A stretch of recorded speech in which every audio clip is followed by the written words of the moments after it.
Waitress defended a wounded man with a frying pan, not knowing he was the Mafia boss. The air in the Blue Comet diner was thick enough to swim through. It was 3 a.m. in the Bywater, and the humidity that pressed in from the Mississippi had fogged the bottom third of the plate glass windows, blurring the empty street outside into a watercolor of wet pavement and weak lamplight. Harper Quinn leaned against the stainless steel counter, polishing a coffee mug that was already clean. She centered herself on the familiar sounds, the rhythmic, tinny squeak of the exhaust fan over the grill, the low hiss of the coffee machine, and the mournful saxophone of an old jazz tune whispering from the radio. The air was heavy with the smells of stale coffee and the deep, savory roux of leftover gumbo. It was a slow night, a dead night, the kind that settled deep into your bones and made the minutes drag. The bell above the door didn't just jingle. The door crashed open, slamming against the plaster wall so hard it shook dust from the frame. A man stumbled through the opening. He was soaked, wearing a dark suit that was ruined, clinging to his frame like a second skin. His left hand was clamped tight against his side, and the rain running off him onto the clean linoleum was tinged dark. He took 3 lurching steps toward the counter, his gaze locking with Harper's for a single, desperate second. She didn't see the pain first. She saw the shock of steel blue eyes, a flash of something hard and unbending, like polished metal. Then his knees buckled. He collapsed behind the counter, skidding on the worn floor, and lay still.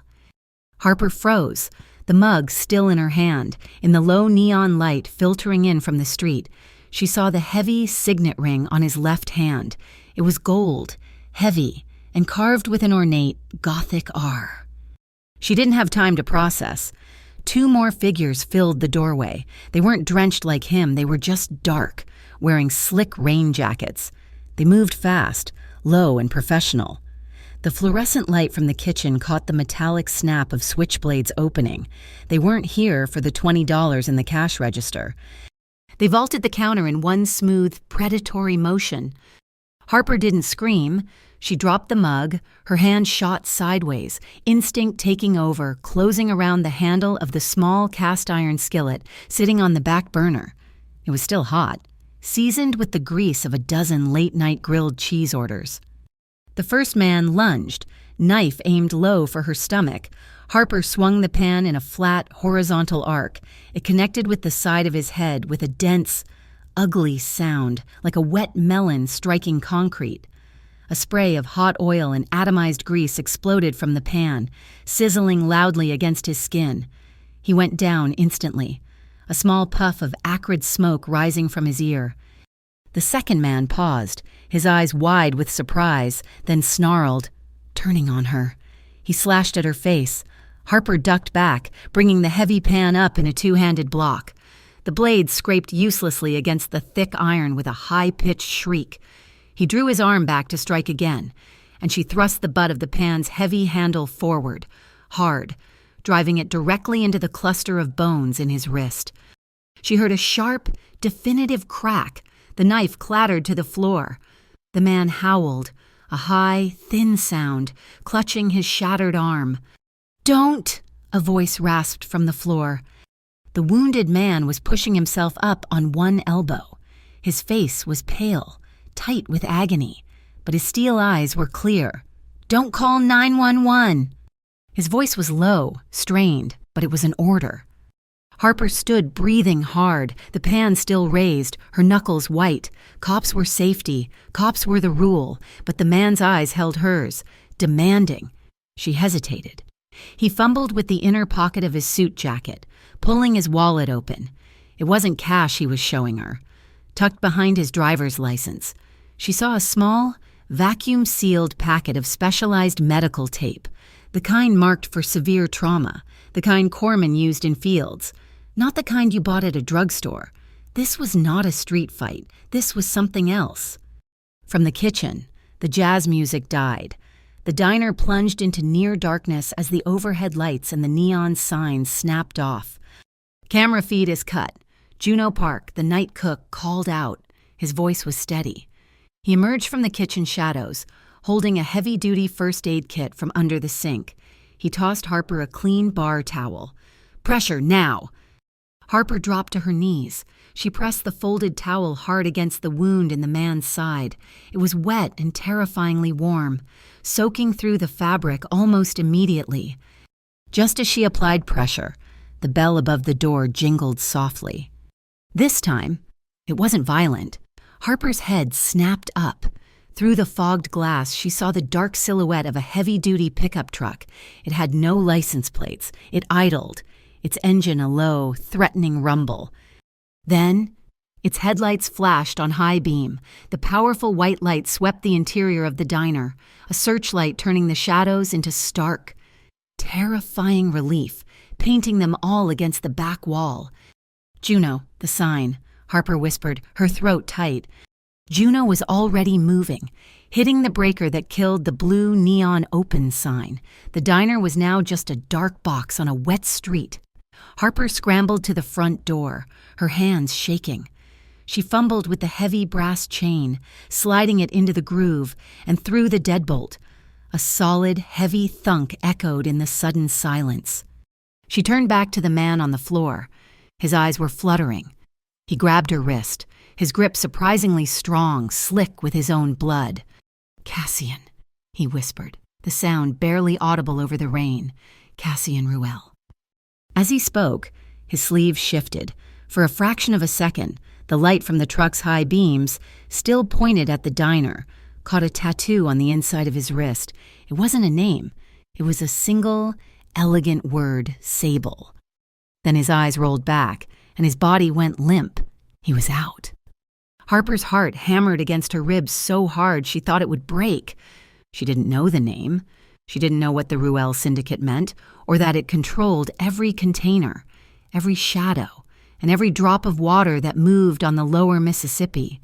She just knew he was dying on her floor. She and Juno grabbed his arms, dragging the dead weight of him behind the counter, hiding him in the narrow, dark space between the ice machine and the steel coolers. Then the pounding started. Not a knock. It was a heavy, rhythmic fist against the glass, making the whole frame rattle. A new shadow loomed outside, blocking the truck's headlights. The door handle jiggled, hard, testing the lock. Then a muffled voice, angry and impatient. The pounding grew stronger, more demanding. Juno retreated toward the kitchen's steel swing door, his eyes searching for a weapon. Harper stayed put. She rose slowly, her legs shaking, her knuckles white. She lifted the cast iron pan, heavy and solid in her hands. She stood guard in the darkness, the diner thick with the smell of fresh rain, hot grease, and the unmistakable metallic tang of rust and blood. She had made her choice. The pounding stopped, replaced by an angry shout. A heavy object struck the glass, not breaking it, but threatening to. "We need them gone, not in," Juno hissed, moving past her. He grabbed the small fire extinguisher from the wall bracket. Harper understood.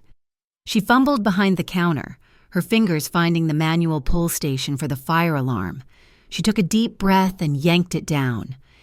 An ear-splitting klaxon shattered the night, accompanied by a flashing strobe that painted the diner in frantic bursts of red. Simultaneously, Juno smashed the glass on the fire extinguisher case and discharged it, filling the front of the diner with a choking, acrid cloud of white chemical smoke. Outside, the figure recoiled, blinded by the strobes and choked by the sudden fog. They heard cursing, the sound of feet crunching on the wet gravel. And then the powerful engine of the pickup truck roaring to life. Tires squealed, and the headlights vanished. They were gone, for now. "The cops will be here in 3 minutes, Juno said, already resetting the alarm panel. "Get him to the dry goods store. The lock is busted. Use the bolt." They hauled Cassian Ruel into the back room, a cramped space that smelled of damp cardboard, onions, and industrial bleach. They laid him on a stack of flour sacks. The strobe light from the front, even muffled, pulsed under the door. "Go," Harper ordered Juno. "Talk to them. Say a grease fire, false alarm. I'll handle this." Juno nodded, his face pale but set. "Be careful, Harp." She was alone with the body, except he wasn't a body. He was breathing, ragged and shallow. She grabbed the first aid kit, a utility knife, and a bottle of cheap vodka from the staff locker. Her hands were shaking violently now, the adrenaline draining away, leaving a cold dread. She cut open his expensive, blood-soaked shirt. The wound was ugly, a deep gash on his left side, just above the hip. It was bleeding sluggishly. Not the bright arterial spurt she'd feared, but it was deep. She had stitched up fishermen and shrimpers before, part of the unspoken job requirement of a by-water graveyard shift. She sterilized a curved needle in the vodka's flame, her stomach churning at the smell of burning alcohol and blood. Just as she prepared to make the first stitch, his hand shot out and clamped around her wrist. His eyes were open, no longer hazy, but sharp and lucid. It was like looking at a wolf in a trap. "What are you doing?" he rasped. "Stopping you from bleeding out on my 50-pound bags of rice," she retorted, her voice sharper than she intended. She tried to pull her wrist free, but his grip was iron. He held her gaze for a long second, assessing. Then, slowly, he released her. He watched, silent and unnervingly still, as she cleaned the wound with the vodka, hissing as it stung, and began the clumsy, functional stitches. Through the thin wall, she could hear Juno's voice, high and placating, talking to the uniformed officers who had arrived. The klaxon had stopped. "I will pay you," Cassian said, his voice flat, "handsomely, for the damage, for your silence." "I don't want your money," Harper said, yanking a stitch tighter than necessary. He didn't flinch. "I want you out of my diner." "That is the goal." He tried to sit up, and a wave of dizziness and pain made him grimace. "My phone." It was on the floor where he'd fallen, a sleek, heavy black device without a case. It was miraculously intact. He took it, his thumbprint unlocking it. Just as the screen lit up, it began to vibrate, the name on the screen showing only Silas. He was too weak to lift it. He pressed accept and dropped it to his chest, putting it on speaker. A voice emerged from the phone, so deep it seemed to vibrate the flour sacks. It was calm, devoid of panic. "Status? Compromised. Blue Comet Diner. Bywater," Cassian said, his voice strained. There was a pause. The voice on the phone was gravel and smoke. "The patrols are 5 minutes out. Can you hold 5? "Negative. I'm immobilized. There is a civilian." Another pause, this one longer, more calculating. "Civilian, understood. Keep him alive until dawn," the voice said, not to Cassian, but to her. He had heard her. He knew she was there. "Do that, and this night doesn't ruin you." The line clicked dead. Harper stared at the phone, her blood running cold. That voice hadn't threatened her. Not exactly, but it had laid out the terms of her reality with chilling precision. She finished the last stitch, her hands slick with sweat. Cassian had passed out again, or was pretending to. His phone lay beside him. His wallet was still splayed open from where he'd shown her the medical tape. She needed to know who she was hiding. She picked up the wallet.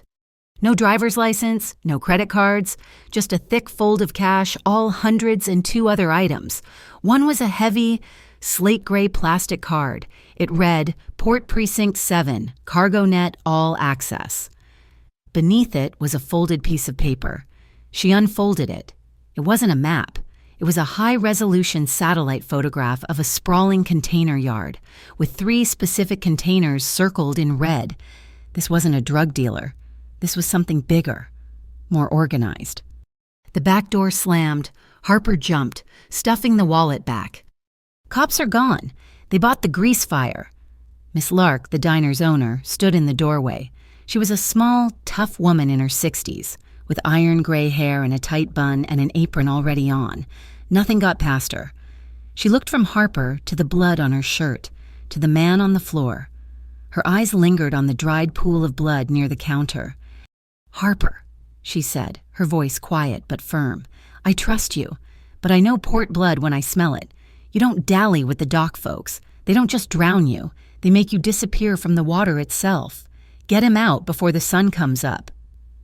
"I'm trying, Miss Lark." "Miss?" Lark just nodded, her lips pressed into a thin line, and went to start the coffee. Cassian stirred. He pushed himself up, hissing in pain, but his movements were shockingly fluid. He was weak, but he moved with a trained economy, nothing wasted. He used the shelving to stand, his eyes immediately sweeping the small room. Harper watched him. He wasn't looking for a way out. He was memorizing it. He clocked the bolted back door, the high, barred window, and the small, square hatch in the floor. "What's that?" he asked, nodding to the hatch. "Ice cellar, from before refrigeration," Harper said. "We don't use it." His gaze lingered on it. He was a man who calculated, who saw the world in terms of exits and cover. Then they both heard it, not from the front, from the back. The low, throaty thrum of an outboard motor, cutting its engine to idle on the canal that ran directly behind the diner. "They're back," Harper whispered. "They know I'm wounded," Cassian said, leaning heavily against the wall. He was pale, sweating. "They'll come in heavy. Get in the cellar. They'll find me. They have to get through me first." Harper grabbed the heavy-duty bolt on the storeroom door and slid it home. She ran to the ice cellar hatch, a thick wooden square with a recessed iron ring. She pulled. It was heavy, opening on groaning hinges to reveal a dark, stone-lined pit that smelled of damp earth. "Go!" She was pushing him now. He didn't argue. He swung his legs in and dropped silently into the blackness. Harper slammed the hatch, dropped the heavy iron bar across it, and threw a stack of empty potato sacks on top to hide it. She heard a boot kick the back door. The bolt groaned. Harper took a deep breath, unlocked the bolt, and stepped out onto the small, rickety wooden dock. The air was cool, smelling of diesel and brackish water. A small, flat-bottom motorboat idled just feet away. 2 men were in it, a third. A tall man in a long, dark coat stood on her dock. He wasn't holding a knife. He was holding a compact automatic weapon, pointed casually at the ground. "The girl from the diner," he said, his voice almost pleasant. "You've had a busy night. Where is he?" Harper's heart was a hummingbird in her chest, but she kept her voice flat. "He's gone. He paid me and left." The man smiled. It was a terrible smile. "We know he's here. His associates are on their way. We just want to talk to him before they arrive. Make a deal."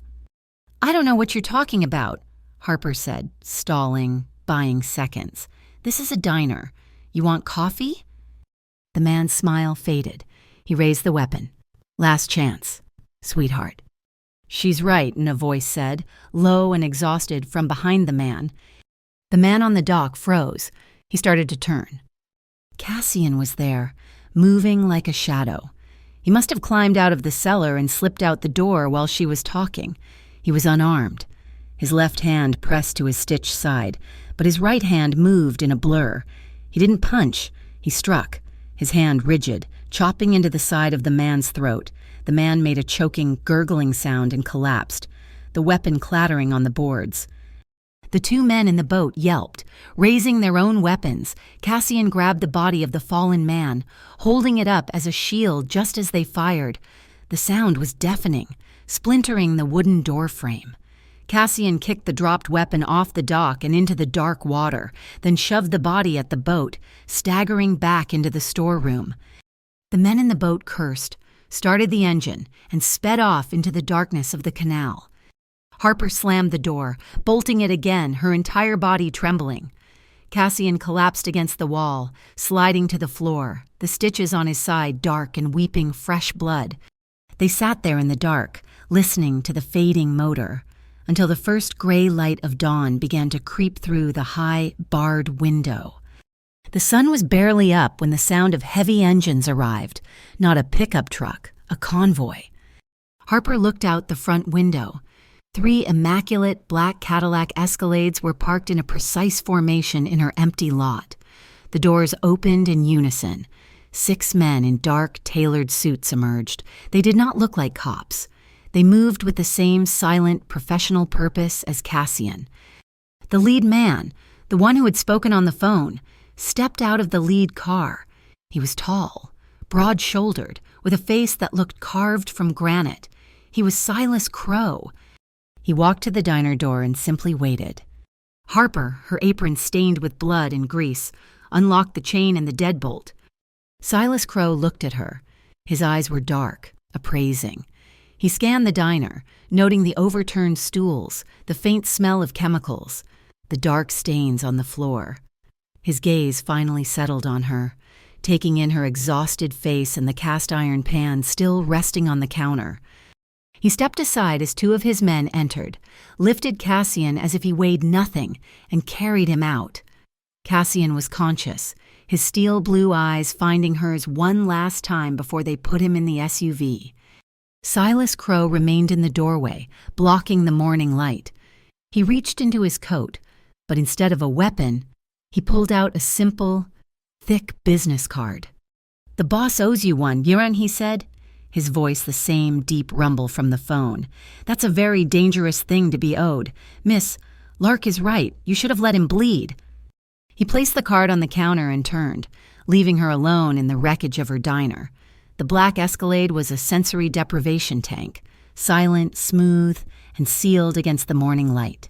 It carried Harper away from the blue comet, away from the sirens, away from the life she understood. She was still in her uniform, the starched white fabric now a Jackson Pollock of drying blood, grease, and chemical extinguisher foam. Silas drove, his granite profile impassive, navigating the city streets with an unnerving calm. Cassian was in the back with her, silent, his eyes closed, his breathing shallow. They didn't stay in the city. They crossed the bridge and plunged south, deep into the bayou, where the strip malls gave way to cypress swamps and the air grew thick and wet. The pavement turned to gravel, then to a raised dirt track snaking through a forest of cypress knees and Spanish moss. They stopped at the house on stilts, pushed back into the foliage, invisible from the track. "Ivy Bend," Silas said, his first words of the trip. He killed the engine, and the silence of the SUV was replaced by the deafening, high-pitched thrum of thousands of insects. The air that seeped in was primordial, smelling of damp earth, sweet decay, and the sharp, resinous bite of pine. Cassian was already out, moving stiffly up the stairs. He'd shed his ruined suit and was now in a plain black t-shirt and dark pants, the white square of the bandage stark against his side. Inside, a woman was waiting. She was the antithesis of the swamp, perfectly coiffed, wearing a sharp, tailored gray suit and heels, her laptop open on a heavy pine table. "Mireille Baptiste," she said, not looking up. Her voice was as crisp as her suit. "Legal counsel." "I need to call my boss," Harper said, her voice sounding rough to her own ears. "I need to go home." Mireille finally lifted her gaze. Her eyes were intelligent and utterly devoid of sympathy. "You have no home? Miss Quinn?" "Not at the moment." "I don't understand. I saved his life."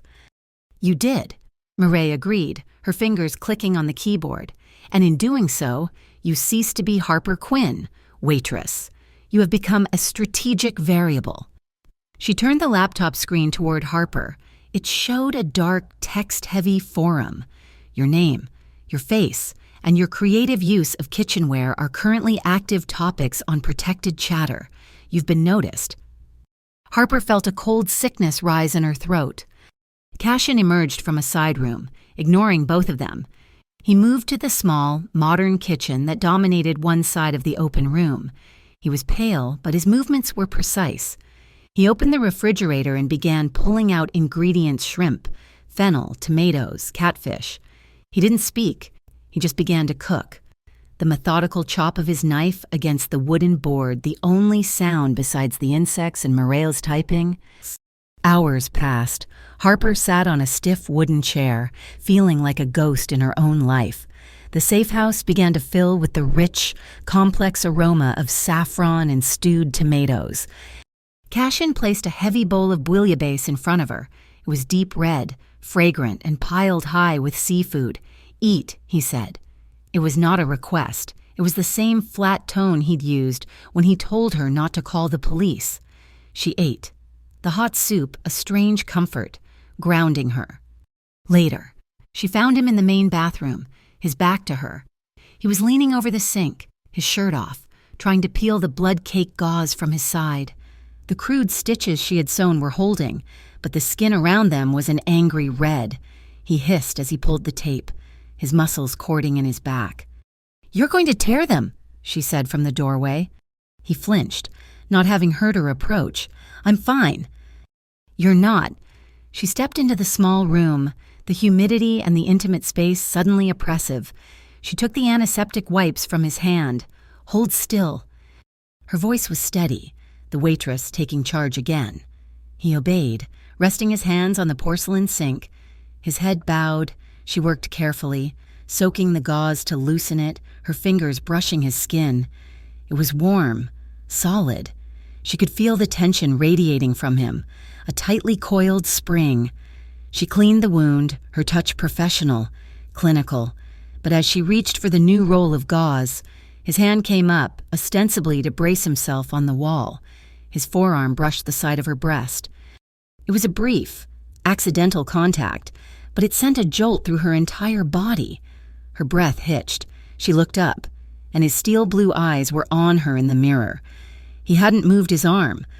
The intensity in his gaze was suffocating, and she knew, with sickening certainty, it was not an accident. Her heart hammered, a painful lurch against her ribs. "This," Maria's sharp voice cut through the moment, "is the problem." They both turned. The lawyer stood in the hallway, holding her laptop. She had interrupted them. On the screen was a grainy, sleazy-looking gossip site. Harper stared at a photograph. It was her, smiling in her diner uniform, but the background was wrong. She had been clumsily photoshopped into a picture, standing next to Cassian Ruel at some dark, velvet-roped nightclub. The headline read, "Ruel's new flame waitress caught in syndicate crossfire." "That's fake," Harper whispered, horrified. "I've never been there."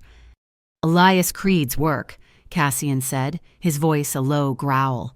He pulled his shirt on, wincing. "The palmetto ring. He's marking you." "Marking me? I don't even know him." "He knows you," Cassian said, stepping out of the bathroom. "Creed wants the port. He wants the entire river trade. Last night was a failed coup. He sent that team to assassinate me, planning to blame it on internal fighting in my own syndicate. Your intervention ruined his plan. Now he's using you to paint me as reckless and to flush me out." "I don't care," Harper said, her voice rising, bordering on hysteria. "I don't care about your port or your rings. I'm leaving. I'll go back to the diner. I'll tell everyone that picture is fake." Cassian moved, blocking her path to the door. He was close enough for her to feel the heat coming off him, to smell the faint scent of antiseptic and the bouillabaisse on his skin. "I am not caging you, Harper," he said, his voice quiet, intense. "But others will. Creed put that photo out to make you a target, to draw me out or to get to me through you. If you walk out that door, you will not make it 2 blocks. They will take you." "So I'm your prisoner," she shot back, defiant. Silas, who had been standing by the window like a statue, finally spoke. "You are a liability," his deep voice rumbled, "or you are an asset. Right now, you are the first. We prefer the second." Morel snapped her laptop shut. "Silas is proposing we turn the debt into patronage. The boss owes you his life. We pay that debt by keeping you alive. But to do that, you must stay close." "How close?" Harper asked, crossing her arms, her fear hardening into anger. "You become a temporary aide," Silas said, "a logistics assistant, something public, official. You hide in plain sight under the Ruel name until we have neutralized Creed and scrubbed your identity from the web." A cage, but a gilded one. Harper looked at the 3 of them, the lawyer, the enforcer, and the man who bled on her floor. "If I do this," she said slowly, her mind racing, "I have rules." Morel's eyebrow arched. "1," Harper said, holding up a finger. "I won't be forced to commit a crime. I won't hurt anyone for you. 2, no children. You don't involve minors. I see it. I'm out. 3, no drugs. I won't be a part of that at all." The safe house was silent. The only sound the high-pitched buzzing of the swamp. Cassian watched her, his face a mask. "We deal in influence, not bodies," Cassian said, his voice flat. "Logistics, leverage, the port. We have no interest in street-level narcotics, and we do not harm children. Your terms are accepted." "It's not a negotiation," Harper said. "It's my price." Then the price is met. He stepped to the heavy pine table, where a single, thick candle burned, casting flickering shadows on the walls. He held out his right hand, the heavy gold signet ring. The R she had seen on the diner floor seemed to absorb the light. This was it. The moment she stepped off the curb of her old life, she placed her hand in his. His grip was firm, warm, and enveloped hers completely. It was a handshake, a business deal. But his thumb moved, just slightly, brushing the fast-beating pulse on the inside of her wrist. He didn't let go. Their eyes locked over the candle flame. The air thick with unspoken things, the intimacy of the bathroom, the shared violence of the diner, the smell of pine and mud. The handshake held for a beat too long. A silent, binding contract that had nothing to do with business. The safe house in the swamp was a temporary sanctuary. The real war, Cassian explained, was one of data and dollars. Murray's team had been tracking the money from Creed's failed coup. It didn't lead to a rival syndicate. It led to a ghost account, one that was being fed information from inside the Bureau of Financial Integrity, a federal agency meant to police the very commerce they were fighting over. "Creed has an inside man at the BFI, Cassian said. His voice flat. He was standing in front of a bank of monitors Silas had set up, his wound now just a dull ache. "He's not just trying to take the port, he's trying to use the feds to burn my entire operation to the ground." Their next move wasn't a counterattack. It was an information heist. This required a different kind of specialist. She arrived at dusk, riding a battered scooter up the dirt track, looking more like a food delivery driver than a high-end hacker. She introduced herself only as Nova Reyes, a woman in her late 20s with a shock of neon pink hair and eyes that moved with the rapid, clicking focus of a camera lens. "Murray said you have a ghost problem," Nova said, unpacking a Pelican case full of hard drives and custom rigs. "Let's see him." She plugged into their network. Her first task was the deep fake video. The clip, which had spread to more mainstream blogs, was grainy, showing a man with Cassian's face and voice executing two bound men. It was brutal, and it was cementing the false narrative of an internal war. "Amateur," Nova muttered, her fingers flying across 3 different keyboards. "Creed's tech is sloppy. He used a public-facing algorithm. The audio synth is decent, but the lighting model is off." She isolated the video feed, running it through a series of filters. The image fractured, revealing the digital seams. "Look, the pixels on the left eye don't sync with the right. He's wearing a digital mask."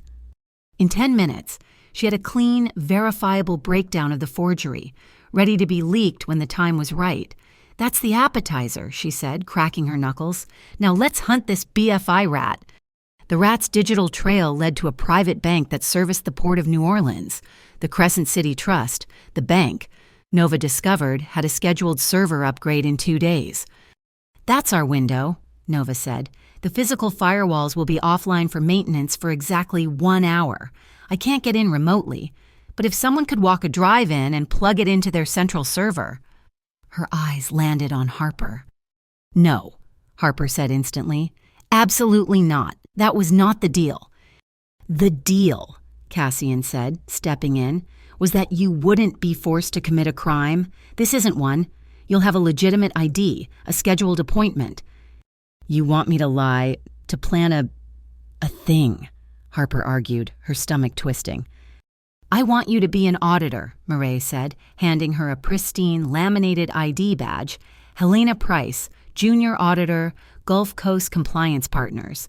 You have an 11 a.m. appointment with the branch manager to review cargo manifests. Your job is to walk in, be polite, and when you are left alone, plug this into a port." She held up a USB drive that looked like a cheap, promotional keychain. "And if I get caught—" "You won't," Cashin said. His certainty was absolute, and it was infuriating. 2 days later, Harper was standing in the marble lobby of the Crescent City Trust, her heels sinking into the plush carpet. Her heart was a frantic drum, beating against her ribs in a chaotic rhythm that was completely out of sync with the vault's heavy, timed thud-click. Thud-click as the security door cycled open. She was wearing a gray suit Murray had produced, her hair pulled back. She felt like a fraud. An earpiece, hidden by her hair, crackled to life. "They're greeting you now," Cassian's voice said, low and impossibly calm, a steady anchor in her panic. "Smile. Your appointment is confirmed." He was parked 2 streets over in a black surveillance van that looked like a cable repair truck. Nova sat beside him, surrounded by monitors. The branch manager, a man with a slick smile, led her back to a glass-walled office. "The manifests are all digital, of course. I'll just pull them up for you. Coffee." "That would be lovely. Thank you," Harper said, amazed her voice worked. "Just be a moment." He left the office, leaving her alone. "You have 90 seconds, Harper," Cashin's voice murmured in her ear. "The server port is under the desk, left side, black panel." Her hands were shaking. She bent down, pretending to adjust her shoe. The heavy, rhythmic thud-click of the vault seemed to fill the room. She fumbled with the panel, her fingers clumsy. She found the port and jammed the USB home. A tiny green light on the drive flashed once. "It's in," she whispered, pulling her hand back just as the manager returned, holding a delicate porcelain cup. The rest was a blur. She nodded, asked 2 or 3 superficial questions about shipping codes, and left. When she slid into the van's passenger seat, she was drenched in sweat. "Well done, Auditor," Nova said, not looking up from her screen, where green lines of code were scrolling at an impossible speed. "We're in." Cassian said nothing. He just handed her a bottle of water. His hand brushed hers, and the contact was as electric as the bathroom at Ivy Bend. They had the data by evening, and it was worse than they thought. The bank records cross-referenced with the BFI leak showed a clear pattern, a specific shipping company, the Sable Line. Cashin's own flagship was being used, not by him, but by Creed, the manifests, doctored by the BFI insider, listed agricultural machinery. "He's not just framing me, Cassian said, his voice dangerously quiet as he stared at the screen. "He's using my own ships to move his product." Nova dug deeper. "This isn't just product. These are disbursement codes, weight and material specs. Cassian, he's moving 3D printed weapons, custom frames, untraceable, disguised as tractor parts." Before anyone could process this, an alert flashed on one of Nova's screens. It was a federal wire alert. "We've got a problem," Nova said. "The Interstate Crimes Commission just issued a broad net warrant. They aren't naming names, but the geographic markers are for Bywater and the port. They're targeting both the Ruel Syndicate and the Palmetto Ring. The feds are officially in the game." The pressure in the van was suffocating. They were being squeezed from above and below. "We're done being defensive," Cassian said. He made a decision. "Creed is funding this through a crypto exchange based in Atlanta. Nova, can you cut him off?" "Cut him off? I can bankrupt him," Nova said. "But I'll need a distraction, a big one, to pull their security protocols away from the cold wallets." "Fine," Harper said, finding her voice. "But what happens after you find the guns? You cut the money, and then what? You're just the new Creed." "This isn't right."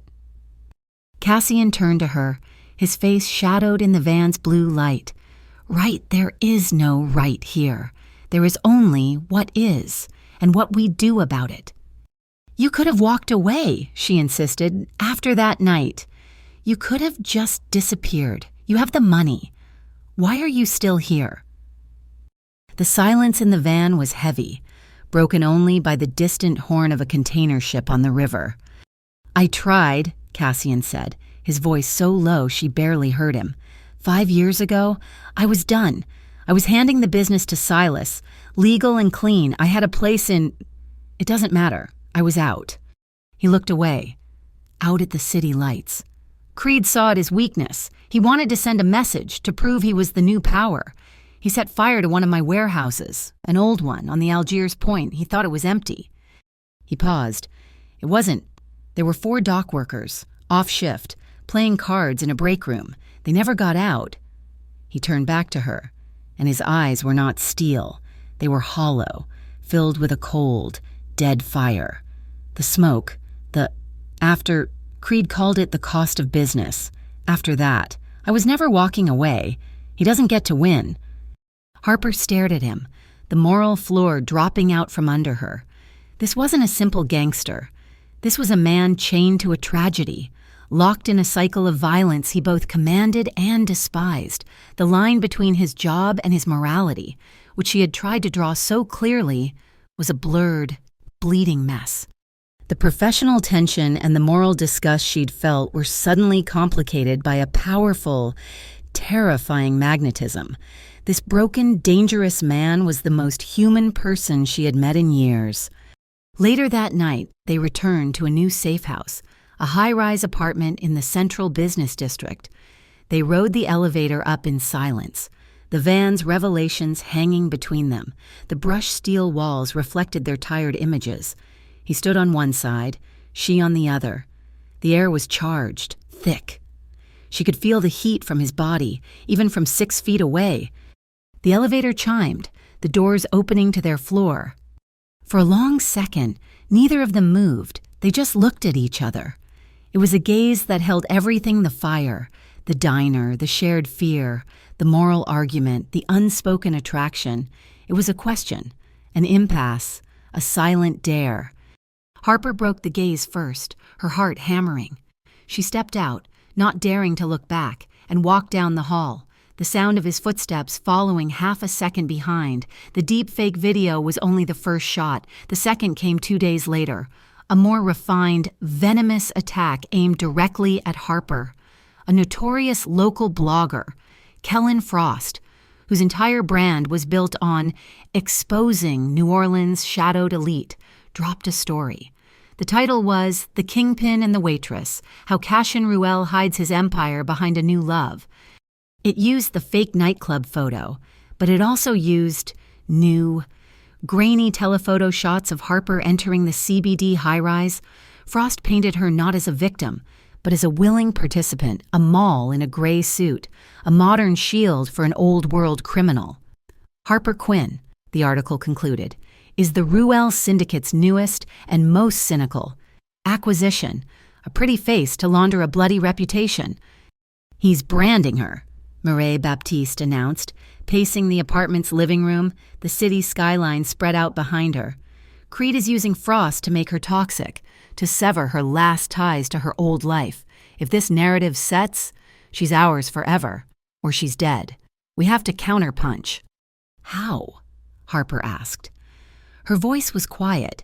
She was staring at her own face on the laptop screen, feeling a cold, profound sense of violation. We don't hide. We go public, Mireille said, her voice sharp as glass. Channel 4, the NOLA Pulse. Tonight, 7 p.m., a live, exclusive interview. You tell your side. Absolutely not, Cassian said from the doorway. He had been silent until then, watching. She's not a public relations tool. Putting her on live television is painting a target on her back. The target is already painted. Cassian, Mireille shot back. Right now, she's a mystery, a plaything. If she speaks, if the city sees who she really is, she becomes a person. A person is harder to dismiss, harder to kill. The public will be her armor. It's my life, Harper said, and both of them stopped, turning to her. She looked at Cassian, at the raw, protective anger in his eyes. They're destroying my name. I'm not Amal. I'm not... that... I won't hide. I'll go. Cassian held her gaze, a long, silent battle of wills. He saw the fear she was trying to master, the steel that had swung the iron pan. He gave a single, curt nod. He hated the choice, but he respected the woman making it. The studio was freezing. the air tasting of dust and ozone. The lights were so bright they made Harper's eyes water. The interviewer, a woman with a practiced, sympathetic smile, leaned in. "Miss Quinn, Kellen Frost's report is explosive. Tell us, in your own words, what is your relationship to Cassian Ruel and his organization?" Harper's heart was a frantic bird against her ribs. She could feel the red tally light of the main camera like a hot coal. She ignored the talking points Morel had drilled into her. She looked directly into the lens, imagining not a faceless audience, but the regulars at the Blue Comet. "My name is Harper Quinn," she said. Her voice was steady, gaining strength. "I work the night shift at the Blue Comet Diner. A few nights ago, a man came into my diner. He was wounded, he was bleeding." She paused, letting the silence hang, owning it. "2 other men came in to finish the job. I saved that wounded man's life. That is all I did." She leaned forward slightly. "I do not belong to any gang. I am not anyone's property. I am a waitress who did what I thought was right." The interviewer, sensing the shift from gossip to genuine drama, pounced. "But the photos, the high-rise apartment, you are clearly under his protection. You're with him now, aren't you?" Before Harper could answer, the world vanished. The blinding lights, the monitors, the background, everything snapped off, plunging the studio into absolute, shocking darkness. A collective gasp came from the crew. In the pitch black, Harper heard the interviewer let out a sharp, panicked, "Oh, God!" It was Creed's move, a simple, arrogant cut to the building's power grid. It was designed to induce panic, to shatter her composure on live television, to make her look fragile and broken. A second later, dim, green-tinged emergency lights flickered on, the main camera, running on a battery backup. Word and its red light glowed to life. They were still on the air. The interviewer was visibly shaken, her notes scattered. Harper had not moved. She had faced switchblades in the dark. This was just silence. She turned her gaze, calm and unwavering, back to the single red light of the camera. "As I was saying," she continued, her voice perfectly even, "I'm not the one who hides in the dark. The people who are spreading these lies, they are..." In the control room, the feed lit up. The city wasn't just watching a segment, they were watching a moment. They saw a rattled professional next to a woman of impossible calm. In that instant, Harper won. The aftermath was chaos. Murray rushed her out a side door, past a new, more respectful swarm of reporters. The adrenaline drained away suddenly, leaving Harper freezing in the damp night air, her hands shaking. He was waiting in the darkest corner of the parking garage, leaning against the black Escalade. Not Silas, just Cassian. He watched her approach, his face unreadable in the shadows. She stopped a few feet away, trembling from the cold and the come-down. He said nothing. He simply shrugged out of his own heavy wool overcoat and, in one smooth motion, draped it over her shoulders. The coat was incredibly warm. It enveloped her, heavy and protective. It smelled faintly of the night rain, expensive wool, and the unmistakable, lingering scent of his cigar smoke. It smelled like him.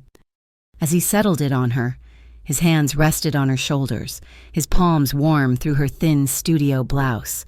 His thumb brushed the bare skin at the base of her neck. It was not a sexual touch, but it was deeply intimate, a silent claiming. "You did well," he said, his voice a low rumble. "I just told the truth," she whispered, pulling the collar closer.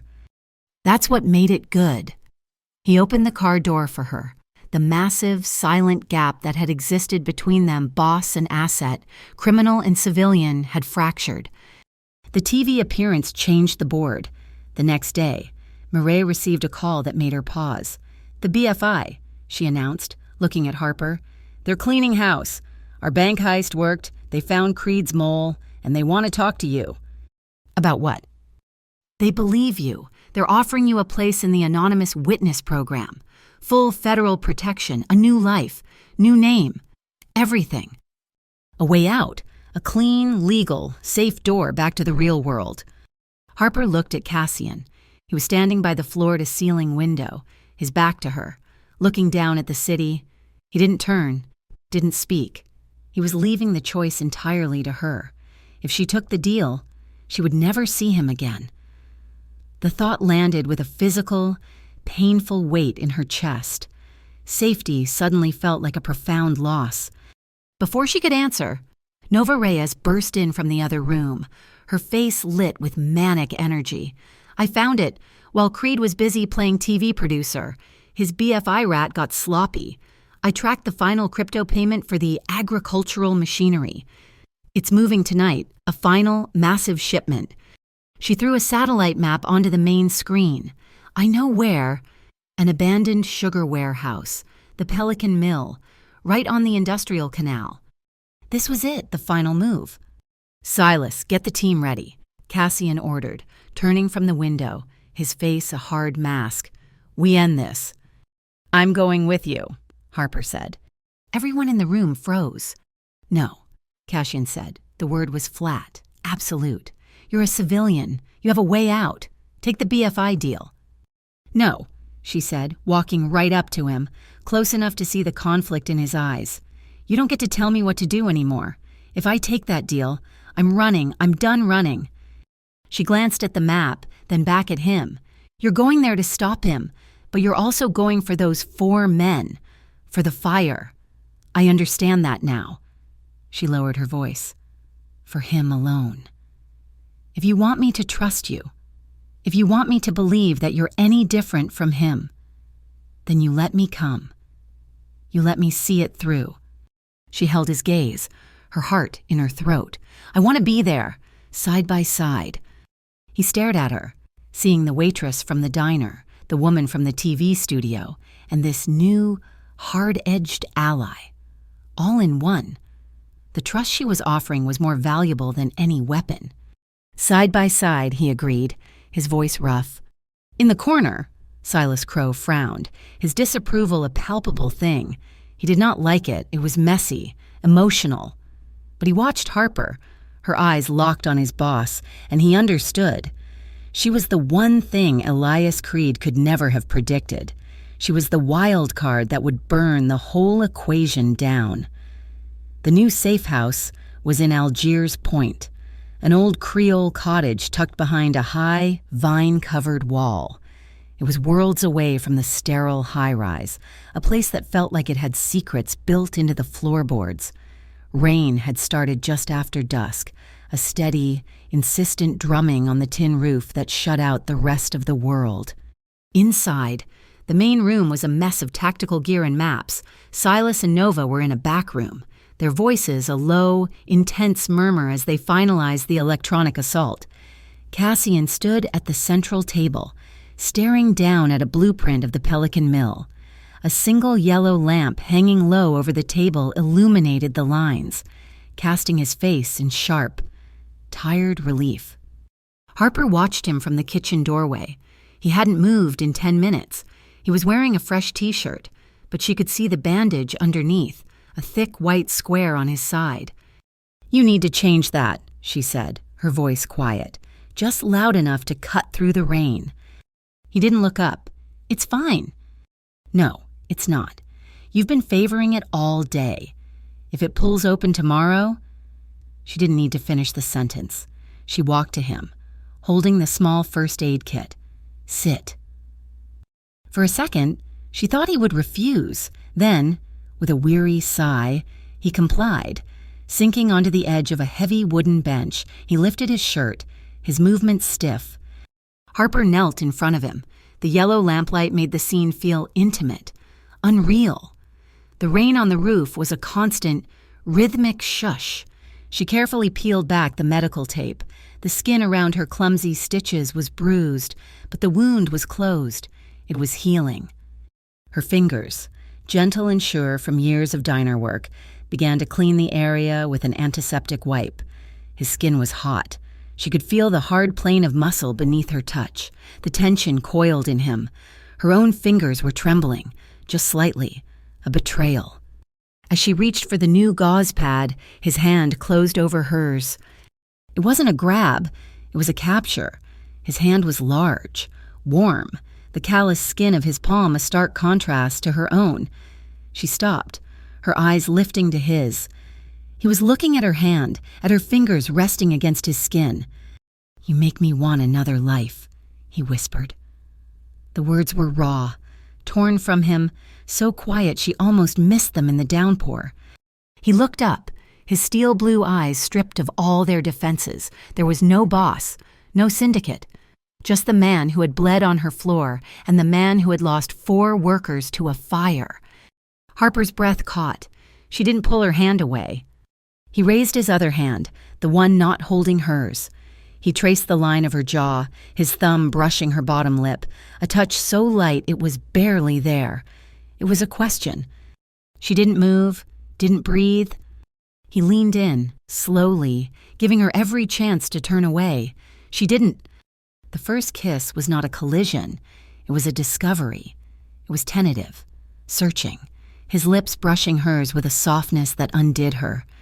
It was just a taste, warm and tasting faintly of the coffee he'd been drinking. And then he pulled back, just an inch, his eyes searching hers in the dim light. She let out a shaky breath and leaned forward that last inch, closing the distance. This time, there was no hesitation. The kiss deepened, a slow, burning fire. It was not the desperate, frantic passion of a movie. It was something more profound, a desperate need for solid ground in a world that was falling away. His hand slid from her jaw to the back of her neck, his fingers tangling in her hair, holding her steady as he tilted her head. Her free hand, the one not trapped in his, came up to rest on his chest. She could feel his heart hammering, a frantic, heavy beat that matched her own. His other hand, the one that had been holding hers, released her to wrap around her back, pulling her off her knees and closer, until she was pressed against him, her body fitting to his. He held her tightly, a grip that was possessive but also deeply respectful, conscious of her space, her breath. She pressed her face into the curve of his neck, her ear against his chest, and just listened to the storm of his heart. He breathed her name, Harper, and it was a prayer against her skin. They stayed like that, just holding each other, until their breathing slowed, until the rain was the loudest sound in the room again. He was the first to pull back, his hands moving to frame her face. His breathing was still ragged. He looked at her, his eyes dark with an emotion she couldn't name, and he asked the question again, this time without words. Harper looked back, seeing the vulnerability he was offering. She saw the risk, the man behind the myth, and she knew she was his. She gave a small, definitive nod. The agreement was sealed in the quiet. He kissed her again, gently this time. A promise. The warmth from his body seeped into her through the thin cotton of their shirts. His hands felt impossibly large and safe as they interlaced with hers. They paused, just looking, a small, shared smile that was both shy and knowing. He didn't pull her toward a bedroom. He just settled back against the wall, pulling her with him to sit beside him on the bench, their shoulders touching, their hands still linked. The maps of their coming battle were spread out on the table in front of them, a stark reminder of the world outside. "I have a scar," she said, her voice soft in the rainy dark. "Right here." She touched a spot just above her collarbone, hidden by her shirt. "From when I was 8, I fell off a shrimp boat trying to pull up my dad's trap." He turned his hand over, rubbing his thumb over her knuckles. "I have one here," he said, touching the faint, silvery line on his left eyebrow. "Fell out of a magnolia tree when I was 10. I was trying to get a better view of the container ships coming in." They traded these small, useless pieces of themselves. She told him about her dream of a small kitchen with a big window and wind chimes that sounded like bells. He told her he hated the taste of fennel, a secret that made her laugh, remembering the bouillabaisse. They weren't a boss and an employee. They were just 2 people, sharing the same small pocket of peace before a war. "After this," he said, his voice turning serious. He met her gaze. "After we deal with Creed, I'll make you breakfast." It was such a simple, domestic promise. It was more real, more binding than any vow of protection or wealth. Breakfast, a new morning. "I'll hold you to that," she whispered. A low, distant rumble of thunder shook the old cottage, making the single lamp flicker. The moment was over. The outside world was pressing in again, but as they looked at each other, the fear for the next day was gone, replaced by a warm, steady resolve. They were no longer two separate people fighting their own battles. They were a single unit, side by side. The Pelican Mill was a skeleton of rust and brick, looming against the bruised purple of the pre-dawn sky. It smelled of old sugar, a cloying, sickly sweetness layered over the metallic tang of the canal. Harper kept her hand steady on the wheel of the battered 18-wheeler, its engine thrumming. She was dressed in a greasy work uniform, a baseball cap pulled low, hiding her hair. She pulled up to the main gate. A single, tired guard stepped out of a brightly lit shack. "Delivery, late," she mumbled, keeping her head down, just as Nova had coached her. The guard grunted, unimpressed, and held up a scanner to the QR code Nova had emailed to her phone. Harper held her breath, the scanner's red beam feeling like a sniper's laser, a high-pitched beep. The heavy steel gate groaned and began to slide open. She was in. 200 yards away, tucked into the shadows of a collapsed water tower, Silas Crow and a two-man team finished their work. They clamped small, disc-like devices onto the main power conduits. "Audio traps are set," Silas whispered into his comms. "Jamming on your mark. Nova." High above, hidden among the crisscrossing steel rafters of the main warehouse, Cassian Ruel was a ghost. He moved along a narrow gantry crane, his eyes scanning the floor below. He watched Harper park the truck in the designated bay, his body tense, every muscle coiled. Harper climbed down from the cab, carrying a clipboard. She moved with purpose, walking toward the line of dark, identical containers, just as the manifest dictated. The one marked Sable 14 was open. Inside, stacked crates were marked Tractor PTO Assemblies, the 3D printed weapons. She pulled a device the size of a coin from her pocket, the bug, and looked for a place to stick it. As she reached inside the container, she heard voices from the other side. Elias Creed. "The shipment is clean," Creed's voice said, confident and smooth. "My source at the BFI is delivering the last of the Ruel files tonight. By the time the feds move, Cassian will be the only one holding the bag." Harper's blood ran cold. She pressed the bug onto the metal wall, activating it. She turned to walk away, keeping her pace even, her head down. "Hey." The voice was sharp. A guard, younger than the one at the gate, was walking toward her. He had a half-eaten sandwich in his hand. "You?" he said, squinting. His eyes widened, the sandwich forgotten. "I know you. You're the diner girl, the one from the TV." Harper's stomach dropped. She shook her head, muttering, "Wrong person." "No, it's you," he shouted, dropping the sandwich and reaching for the radio on his shoulder. "It's her Ruel's girl." "Nova, now," Cashin's voice exploded in Harper's hidden earpiece, just as a deafening, building-wide siren began to whoop. Red emergency lights flashed on, strobe lighting the vast warehouse in frantic, terrifying pulses. Shouted orders echoed. Men were running, boots pounding on the concrete. Harper ran. She dodged a stack of pallets and scrambled up the ladder of a massive, silent piece of machinery, a sugar conveyor belt, wide and dark.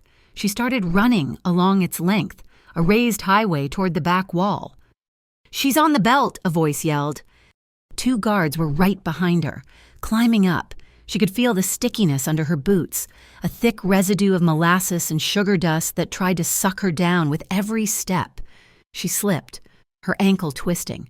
She went down hard, sliding, just managing to grab the metal edge of the belt. One of the guards lunged, his hand grabbing for her arm. "Get off her!" It was Cassian. He didn't come from behind. He came from above. He dropped 20 feet from the gantry, landing on the belt in a way that should have broken his legs. He absorbed the impact. his body rolling, but a sharp tearing sound came from his shirt as he put his arm out to break the fall. He ignored it.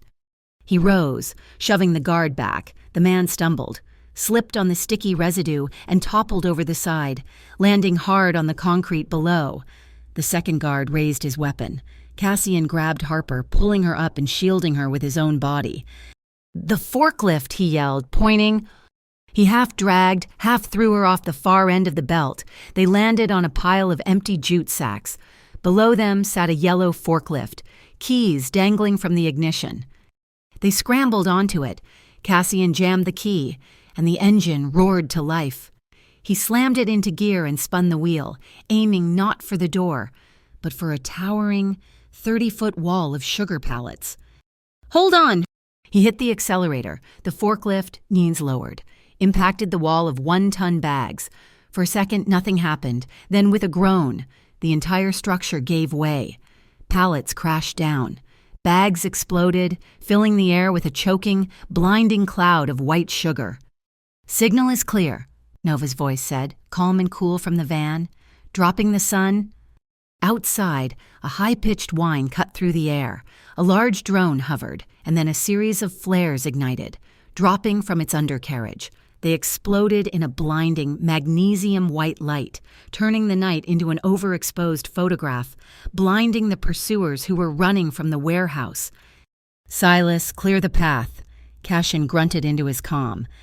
In the alleyway, Silas's team fired 2 grappling lines from compressed air launchers. The hooks bit deep into a heavy, rust-red steel rafter that spanned the alley. "Pull," Silas ordered. The truck's winch engaged, and with a screech of tortured metal, the entire 10-ton rafter tore free and crashed to the ground, completely blocking the path behind them. The forklift smashed through a chain-link fence, the metal screaming, and skidded to a stop on the muddy bank of the canal. A single gunshot rang out from the darkness. Cassian grunted, a sharp, choked-off sound, his hand flying to his side. "Are you hit?" Harper screamed. "It's a graze. Move." He shoved her toward a small utility boat hidden in the high reeds. They tumbled in. Cassian slashed the rope with a knife and kicked the small outboard engine to life. They sped off into the darkness of the canal, the sirens and shouts fading behind them. In his hand, Cassian clutched a small, rugged hard drive he'd pulled from the forklift's dash, Nova's data siphon, which had been downloading the mill's local server the entire time. They had the proof. The adrenaline began to fade. Cassian slumped against the tiller, his face pale, his breath coming in ragged gasps. "Cassian," Harper said, her voice shaking. She saw the new dark stain spreading just above his belt, but she also saw the blood on his shoulder. The front of his shirt was soaked. His old wound had torn wide open. "Stay with me," she said. Pulling the boat's small first aid kit, his eyes started to lose focus, glazing over with shock and pain. No, you don't," she said, her voice sharp, desperate. She grabbed his face, forcing him to look at her. "Stay here. Look at me." She started talking, the words spilling out, a frantic, grounding anchor. "You promised me breakfast. Remember, you can't back out now. I'll even tell you what I want when it's the Reagan Cajun melt. From the Comet, it's stupid, but it's my favorite." He was bleeding, but his eyes, clouded with pain, found hers. "It has to be on sourdough," she continued, her hands pressing gauze to his side, the boat speeding through the black water.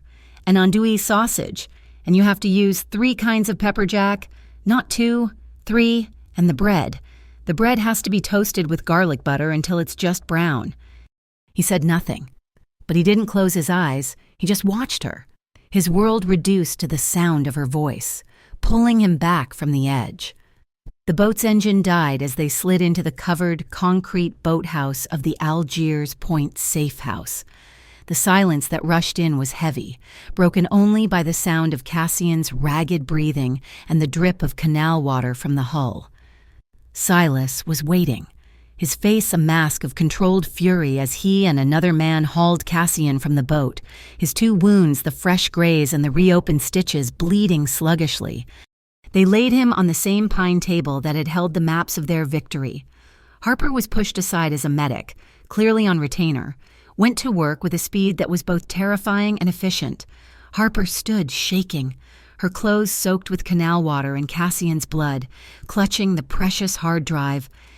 When Mireille Baptiste arrived an hour later, Cassian was sitting up, his side and shoulder professionally stitched and bandaged. He was pale, but his steel eyes were clear. The hard drive sat on the table between them. "The data is a clean kill," Mireille said, her voice crisp.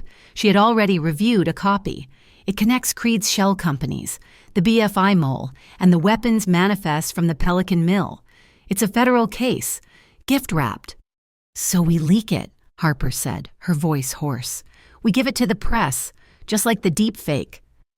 "A press leak is temporary," Mireille countered, tapping her pen on the table. "Creed will paint it as a forgery, another move in a mob war. No, we need this to be permanent, you know." She leaned forward. "We leverage it. We go to the Office of Urban Integrity." "The OUI," Silas rumbled, skeptical. "Another federal agency. How are they different from the ICC?" "The ICC is looking for arrests. The OUI is looking for stability," Mireille explained. "They are the new face of urban policy. They want to cut the cancer out, not just manage the tumor. We offer them a deal." "What deal?" Cassian asked, his voice low. "We hand them Elias Creed. We give them the BFI insider. We give them the entire Palmetto ring, top to bottom, including the shipping logs for the weapons. In exchange," she paused, "they grant partial, structured immunity for the Ruel Syndicate's legitimate operations, the port logistics, the transport companies, the real estate holdings, the clean half. Your name is washed." The room was silent. This was the move Cassian had spoken of, the one he dreamed of since the fire. "The men," Cassian said, "the ones who aren't clean, the ones on the street." "They will be sacrificed," Mireille said flatly. "No," the word was absolute. "The violent heads, the ones who chose that life, yes, give them to the OUI. But the men who just work, the drivers, the bookies, the men on the docks who've done nothing but take a Ruel paycheck, they are not part of the deal." He looked at Silas. "We use the emergency reserve. We create a severance and retraining fund. We give them a clean way out. Every last one." Silas nodded, a deep, slow approval. This was the leader he followed. Before the brief moment of victory could settle, Nova Reyes swore, a sharp, violent curse from the back room. She ran in, her face pale. "We have a problem. Creed just hit back. Not at us, at the syndicate." She threw an audio file onto the main speakers. It was Harper's voice, distorted, but recognizable. "Don't." "Agreed. The BFI deal is done. Cassian is moving the assets tonight." It was a clumsy fake, stitched together from her television interview, but it was coupled with something more damning, a faked bank ledger showing a transfer of $50,000 from a known federal holding account to a dormant savings account in Harper's name. "He's not leaking it to the press," Nova said. "He's pushed it directly onto the internal syndicate servers. He's painting Harper as a federal informant." The safe house phones, all on the Ruel network, began to ring, all at once. Silas looked at his own screen, his face hardening. "The capos, they're panicking. They think Creed's attack at the diner was a setup. They think you brought a federal agent into the heart of the family."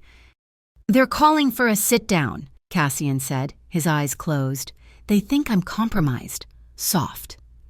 The meeting was held in the cavernous, damp cellar of a Bywater restaurant that had been in the syndicate for generations. The air was thick with the smell of old wine, cigar smoke, and fear. 12 men, the capos of the districts, sat around a long oak table. They were hard men, faces like worn leather, their eyes cold. "Cassian." One of them, a thick-necked man named Marco, said, his voice a low growl. "You bring this Waitress into our world. You start a war. Fine. But now we see she's a rat, that you've been blinded, that you're making deals with the feds to save your own skin and selling us out." A murmur of agreement. "She has to be handled," another said, "and you need to step down." "Cassian, wounded and outnumbered, merely watched them. Harper stood behind him, next to Silas, her heart hammering. Silas stepped forward, placing his heavy hands on the table. The room quieted. "You are all fools," he boomed. "You smell smoke, so you set your own house on fire. You are being played by Elias Creed." He motioned with his head. "Harper." Every eye turned to her. She wanted to shrink, to run. Instead, she thought of the TV studio. She thought of the pan. She stepped forward, past Cassian, to a large, dusty glass partition that separated the cellar from the kitchen. She picked up a grease pencil. "You're right," she said. Her voice, clear and steady, cut through the smoke. The men stared, shocked at her audacity. "You are being played." She drew a box on the glass. "One cut the money." She looked at Marco. "Creed is already doing it, using your own ships to move his product, framing you." She drew a second box. 2. Destroy the identity. He's doing that right now. He's using me to make you paranoid, to make you turn on each other. He wants you to kill Cassian for him, so he doesn't have to. The room was deathly quiet. He wants you to think there are only 2 options: fight him and die, or roll over and serve him. She drew a third box, larger than the others. "We are offering a third option, a way out." She laid out the OUI plan, not as a surrender, but as a corporate restructuring. We cut the dirty money ourselves, we expose Creed's identity as the true traitor, and we save our people. The clean jobs, the ones your families, your real families, actually depend on, the ones that don't end in a fire or a federal raid. She looked at each man, one by one. "Creed is offering you a quick death. Cassian is offering you a hard, new life. I'm choosing the hard life."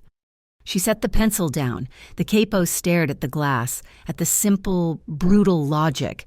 She hadn't spoken of loyalty or honor. She had spoken of profit, survival, and family. She had spoken their language. Marco looked at Cassian, then at Harper, and slowly, he nodded. The vote was unanimous. The syndicate would follow Cassian's play. Murray made the call. The OUI was eager. They agreed to all terms, the immunity, the restructuring. But they had one condition. "They want a public handoff," Murray reported, her face tight with suspicion. "Tomorrow, 12 noon, Lafayette Square. They're sending their top agent to accept the drive." "It's a trap," Cassian said instantly. "Of course it is," Murray agreed. The BFI mole was just a clerk. This demand, this arrogance. The real insider is in the OUI, someone high up, working with Creed. They don't just want the drive. They want you, Cassian, dead in a public square, a perfect assassination, blamed on us, while they walk away with the evidence. "So we don't go," Silas said. "No," Cassian said, looking at a city map. "We go, but we're not using their stage. We're building our own." He tapped a location in the warehouse district. "The Arcadian Depot. It's a reclaimed art gallery. Tonight is a major opening. There will be hundreds of people, media, city council members." He looked at Nova. "I don't just want a distraction. I want a spotlight. I want you to set up a live stream. Broadcast to every major news outlet and blog in the state. We're giving them the drive, but we're doing it where the entire city is our witness. They won't dare pull a trigger in a room full of live cameras." Later, as they prepared to leave, the neon sign from a bar across the street washed the room in red and blue light. Harper was fastening a comms earpiece, her hands unsteady. Cassian, in a fresh, dark suit that hid his bandages, watched her. "If this works," she said, her voice barely a whisper, "if we do this, if we go legitimate, this whole world, the syndicate, it won't be us anymore. It all ends." Cassian stepped closer, his shadow falling over her. He reached out, not to touch her, but to adjust the earpiece, his fingers brushing her hair. "If this works," he said, his voice a low, steady promise against the neon glare, "we'll be a better version, whatever the cost." The Arcadian Depot was a cathedral of noise, light and money. White walls soared 3 stories high. hung with massive, abstract canvases. Hundreds of people in sharp suits and designer dresses milled between sculptures, their laughter echoing over the thrum of a string quartet. The air smelled of expensive perfume and champagne. It was the last place on Earth anyone would expect a war to end. "Livestream is active," Nova's voice murmured in Harper's earpiece, a tiny, grounding presence. "Every news station, every blogger, they're all watching. The stage is yours." Harper stood near the minimalist podium, a single microphone waiting. She wasn't wearing a suit. She was in a simple, elegant dark dress Murray had provided. She looked like one of them. Cassian and Silas stood near the back, by the main exit, watching every shadow. A man was approaching the podium, moving with an air of federal authority. He was handsome, silver-haired, immaculate in a dark blue suit. "Special Envoy Calder." Murray's voice identified him in the earpiece. "He's the OUI contact." Calder smiled at the crowd, then at Harper, a polished, political smile. "A pleasure, Miss Quinn. I'm here to accept the data on behalf of the Office of Urban Integrity." Harper's hand holding the small, encrypted hard drive was slick with sweat. She walked to the microphone, her heels clicking on the polished concrete floor. The crowd quieted, sensing an unscheduled event. Phones, like 1,000 fireflies, were raised, their small blue lights recording. "Good evening," Harper said, her voice amplified, echoing in the vast space. It didn't tremble. "My name is Harper Quinn. You've heard my name. You've heard stories." She held up the hard drive. "This is the truth. This is encrypted data proving that Elias Creed and the Palmetto Ring have been smuggling untraceable weapons onto our docks." A gasp rippled through the crowd. "And," she continued, her voice hardening, "it proves he did not do it alone." She turned, her eyes locking on the OUI envoy. "This drive contains definitive proof that Elias Creed was aided by a high-ranking federal insider who sold him the shipping manifests and fed him intelligence to cripple his rivals." She looked directly at Calder. "It proves that the man selling those secrets, the man funding Creed, is you, Special Envoy Calder." The name hit the room like a physical blow. Calder's smile didn't falter, but his eyes went dead. He took a step toward her. And the world exploded. A high-velocity crack, impossibly loud, echoed from above. It wasn't a firecracker, it was a sniper shot. Harper saw it in fractions of a second, the red dot appearing on her chest, Silas, moving faster than a man his size should be able to, bellowing, "No." He slammed into her, shoving her off the podium. The impact was brutal, knocking the air from her lungs. She heard the bullet's impact, a wet, heavy thud. As Silas grunted, his body taking the hit meant for her. He collapsed, clutching a blooming red stain on his shoulder. A second crack. Cassian. He had been moving toward her the instant Silas did. He didn't stop. He saw the second shot coming. He didn't try to pull her down. He threw his own body in front of hers, using himself as a human shield. The bullet struck him high in the chest. It was a terrible, solid sound. The force of it threw him backward, off his feet. He hit the floor, hard.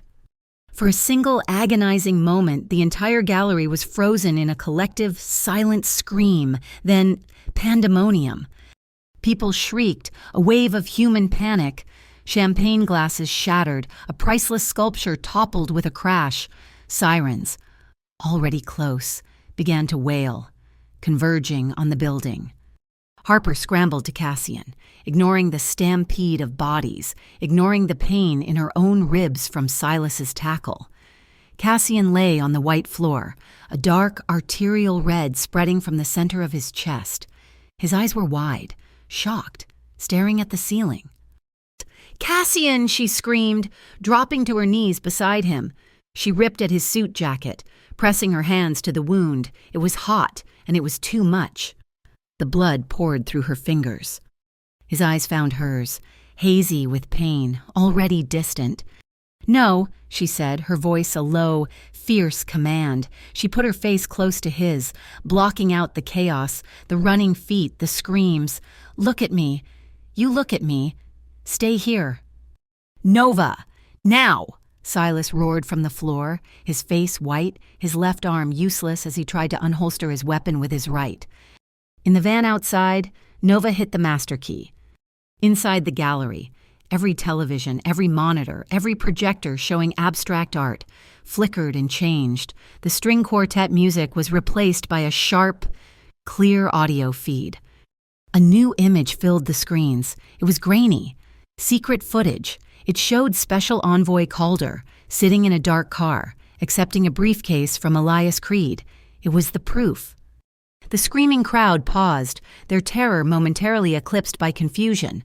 Calder, who'd been moving toward the exit, froze, his face a mask of disbelief as he stared at his own betrayal. Broadcast 30 feet high, the ICC agents, the federal force that had just begun to storm the building, guns raised, skidded to a halt, staring at the screens, unsure who to arrest. "He's got a detonator," a voice screamed. "Creed's fail-safe." Harper's head snapped up.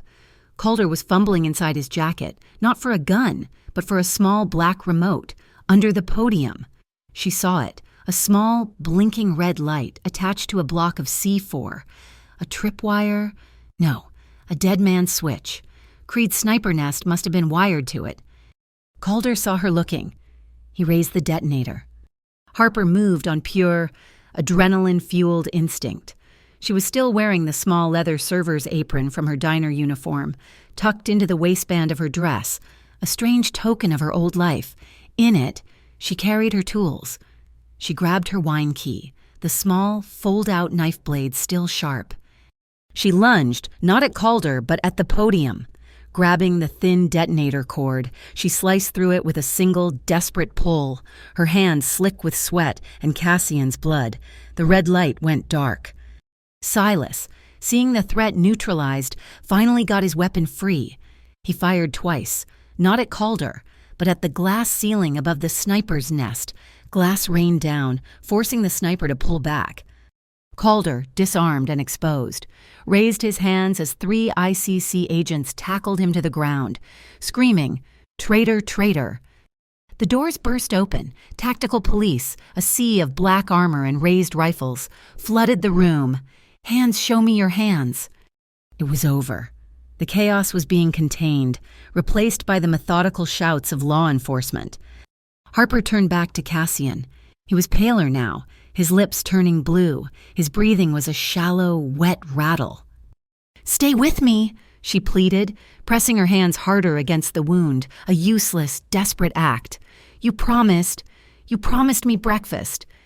He coughed, a spray of red, his eyes, unfocused, tried to find hers. "You promised," she sobbed, her voice breaking, the tears finally coming, cutting clean tracks through the blood on her face. "Sourdough, garlic butter, 3 kinds of pepper jack. You don't get to leave. You don't get to leave me."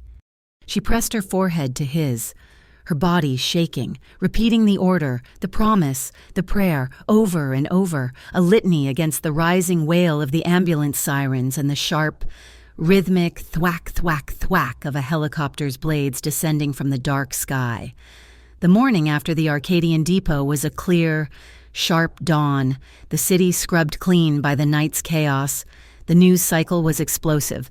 The OUI, in a desperate, full-blown panic to contain the scandal, had formally charged Special Envoy Calder with corruption, racketeering, and conspiracy before he had even finished booking. The Interstate Crimes Commission, armed with the hard drive Harper had secured, moved on Elias Creed's entire network. They indicted him on 27 counts, from illegal arms smuggling to the attempted murder of a federal officer. But the city wasn't just talking about the criminals. They were talking about the woman who had faced them down. The headlines were plastered across every newspaper and blog, the waitress with the frying pan.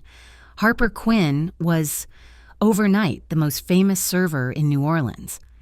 Mireille Baptiste, operating on 48 hours of no sleep and pure, distilled victory, leveraged the public goodwill, the media adoration, and the damning evidence into a masterstroke of legal negotiation. Cassian, recovering in a private, secure hospital wing, his chest tightly bound, agreed to her final plan.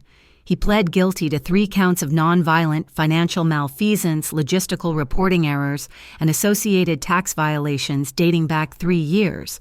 The judge, citing his extraordinary cooperation and actions of civic valor, delivered a suspended sentence. The plea was contingent on one massive condition: the permanent and immediate dissolution of the Ruel Syndicate as it was known, the shadow operations, the network of informants, the violent enforcers. It was all to be cut away, surgically and completely. Cassian, in turn, signed a binding agreement to fund a massive port community recovery and retraining program for the dock workers and families affected by the violence. The Ruel name was officially, legally clean. The assets that remained, the shipping fleet, the warehouses, the legitimate transport lines were restructured into the Ruel Maritime Logistics Group. Silas Crow, his left arm in a heavy, complex sling from the sniper's bullet, his face grim but deeply satisfied, accepted the new role of Chief Compliance Supervisor. His formidable job was no longer to enforce loyalty with intimidation, but to enforce the letter of the law. Nova Reyes, bored with the shadows, became the corporation's new director of cybersecurity, finally accepting a legitimate 6-figure salary. 3 weeks later, the Blue Comet Diner reopened. The glass was new. The plaster walls were patched and painted. The first thing Harper did on her first shift back was take the small, heavy cast-iron skillet from the evidence locker, polish it until it shone, and mount it on the wall behind the counter. It hung like a medal of honor. Miss Lark, pretending to be annoyed by the constant line of tourists and reporters, officially added a new item to the menu. It was called the Ruel Skillet, a sizzling plate of Gulf shrimp, scrambled eggs, and 3 kinds of bell peppers. It sold out every single day. He walked in on a quiet Tuesday afternoon. Just as the lunch rush faded, the autumn rain had started again, a soft gray drumming on the windows. Cassian moved stiffly, his expensive suit replaced by a simple dark shirt and jeans. Harper could still see the bulk of the bandages under his clothes. He didn't take a booth. He just stood at the end of the counter, his hands in his pockets, and watched her. He watched her pour coffee for a regular. He watched her laugh as Juno yelled an order. He watched her wipe down the counter, her movements a familiar, efficient ballet. His gaze was steady, quiet, and stripped of all its former authority. It was not the look of a man who owned the room. It was the look of a man who had found his center. When she finally finished, she walked over, a clean rag in her hand. "You're late for breakfast," she said softly. He smiled, a small, unused expression. "I was waiting." He reached into his pocket and placed a single, silver key on the counter. It was attached to a simple, worn leather fob. "It's a place on Turo Street, Ma," he said, his voice low, almost hesitant. "The kitchen gets the morning sun. There's a big window. I thought it would be a good place to make good on that promise." Harper's eyes filled, the familiar sting of tears blurring the chrome of the coffee machine. She looked at the key, then at him. She reached out, her fingers brushing the key, then moving to his chest, tracing the hard, new line of the scar tissue just visible at the collar of his shirt. Her smile was watery, but real. "Does this key open a new life? Cassian, or just the kitchen?" He covered her hand with his. His skin was warm. "If you want it," he said, his voice rough with an emotion she now understood. "It opens both." That night, long after the last customer had left, after Miss Lark had gone home and the "open" sign had gone dark, they stood in the back storeroom, the same room where she had stitched him, where he had collapsed. It smelled of bleached flour, dark roast coffee, and onions. He turned her to face him, his hands finding her waist, pulling her close. She rested her hands on his chest, feeling the steady, strong beat of his heart beneath the new scars. They didn't speak. They just stood in the quiet, breathing each other in, the sound of the rain, a gentle rhythm outside. He leaned down, lowering his head until his forehead rested against hers. Their breath mingled, warm in the cool air. The kiss, when it came, was slow. It wasn't the fire of their night in the safe house. It was the deep, steady warmth of a hearth. It was a promise, an arrival, a vow sealed without a single word. A small, involuntary laugh of pure happiness bubbled in her throat, and he smiled against her lips. In the kitchen, the timer's bell dinged, signaling the end of the night. Harper pulled back, just slightly, leaning against a 50-pound sack of flour, his arm staying firm around her. She looked out the small, grimy window at the rain-swept New Orleans street. She realized, in that moment, that freedom wasn't being untied. It wasn't about having no obligations. She had lived that life. Freedom was about choosing your ties. It was about finding the one single rope you would hang on to with both hands, no matter how hard the storm pulled.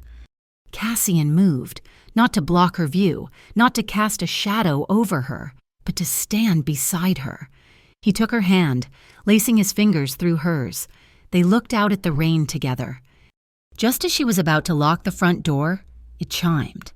A man in a nondescript courier uniform hurried in, his cap pulled low, shielding his face from the rain. He didn't say a word. He just placed a single, thick, white envelope on the counter and vanished back into the night. Harper picked it up.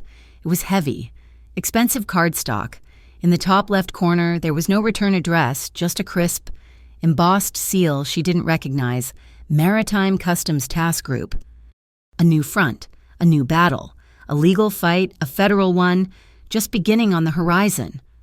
Harper let out a long breath. She felt Cassian's hand come to rest over hers, his fingers covering the envelope. She looked up at him, and she wasn't afraid. She smiled. This time, they would face it together. Thank you so much for listening to this story. I'd love to connect with you all. So please leave a comment below and let me know where in the world you're listening from. If you enjoyed this journey, please subscribe to Mafia Boss Stories, like this video, and give us some extra support by hitting that hype button so this story can be heard by even more people.